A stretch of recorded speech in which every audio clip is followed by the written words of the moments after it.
ಕನ್ನಡ ಗೊತ್ತಿಲ್ಲ ಅನ್ನೋರ್ಗೆ ವಿಡಿಯೋ.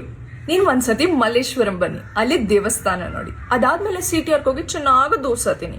ಅದಾದ್ಮೇಲೆ garden city ಅಲ್ವಾ, ಕಬ್ಬನ್ ಪಾರ್ಕೋ ಲಾಲ್ ಬಾಗ್ಕೋ ಹೋಗಿ. ಇನ್ನೂ ಟೈಮ್ ಇದೆ ಅಂದ್ರೆ ಕಮರ್ಷಿಯಲ್ ಸ್ಟ್ರೀಟ್ ಅಲ್ಲಿ ಶಾಪಿಂಗೋ ಬ್ರಿಗೇಡ್ ರೋಡ್ ಅಲ್ಲಿ ಪಾರ್ಟಿಗೋ ಹೋಗಿ. ಈ ಎರಡು ನಿನ್ಗೆ ಇಷ್ಟ ಇಲ್ಲ ಅಂದ್ರೆ ಸ್ಯಾಂಕಿ ಟ್ಯಾಂಕ್ ಬನ್ನಿ, ಅಲ್ಲಿ ಕುತ್ಕೊಂಡು ನೀರನ್ನು ನೋಡಿ. ತುಂಬಾ ರಿಲ್ಯಾಕ್ಸ್ ಆಗ್ತಾ ಇದ್ವಿ. ಇನ್ನೂ ನಿಮ್ಗೆ ಅರ್ಥ ಆಗ್ತಾ ಇಲ್ಲ ಅಂದ್ರೆ ಇದು ಕೇಳಿಸ್ಕೊ. ಕರ್ನಾಟಕ ಒಂದೇ ಸ್ಟೇಟ್, ಅದು 6 ಸ್ಟೇಟ್ಸ್ನ ಟಚ್ ಮಾಡ್ಕೊಂಡಿದೆ. ತೆಲಂಗಾಣ, ಆಂಧ್ರ ಪ್ರದೇಶ್, ತಮಿಳುನಾಡು, ಗೋವಾ, ಕೇರಳ, ಮಹಾರಾಷ್ಟ್ರ. ಇಲ್ಲಿ ಜನ ಅವ್ರ ಭಾಷೆಗೋಸ್ಕರ, ಕಲ್ಚರ್ಗೋಸ್ಕರ ಎಷ್ಟೊಂದು ಇಂಪಾರ್ಟೆನ್ಸ್ ಕೊಡ್ತಾರೆ ಗೊತ್ತಾ.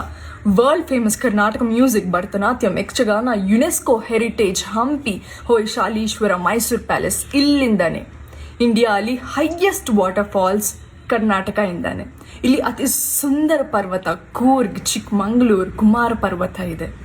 ನಾನು ವಿಶಾಖಪಟ್ಟಣಮಿಂದ ಬಂದೆ. ನನಗೆ ಯಾವಾಗಲೂ ಒಂದು ಡೌಟ್ ಇದೆ, ಯಾಕೆ ಇಂಡಿಯಾಲಿ ಒಂದೇ ಸ್ಟೇಟ್ ಅದಕ್ಕೂ ಫ್ಲ್ಯಾಗ್ ಇದೆ, ಬೇರೆ ಯಾವ ಸ್ಟೇಟ್ಸ್ಗೂ ಫ್ಲ್ಯಾಗ್ ಇಲ್ಲ. ಇವಾಗ ನನಗೆ ಅರ್ಥ ಆಗೋಯ್ತು. ಈ ಕರ್ನಾಟಕ ಜನ ಅವ್ರ ಸ್ಟೇಟ್ಗೋಸ್ಕರ, ಅವ್ರ ಜನಗೋಸ್ಕರ, ಅವರು ಲ್ಯಾಂಗ್ವೇಜ್ಗೋಸ್ಕರ ಅಷ್ಟೊಂದು ಇಂಪಾರ್ಟೆನ್ಸ್ ಕೊಡ್ತಾರೆ. ಈ ಕರ್ನಾಟಕ ಪ್ಲೇಸ್ ಅವ್ರಿಗೆ ಇನ್ನೊಂದು ಅಮ್ಮ ಥರ. ಜೈ ಕೆಂಪೇಗೌಡ ರಾಧ್ಯ, ಕೆಂಪೇಗೌಡ ಜನ. ನಿಮಗೆ ಧನ್ಯವಾದಗಳು.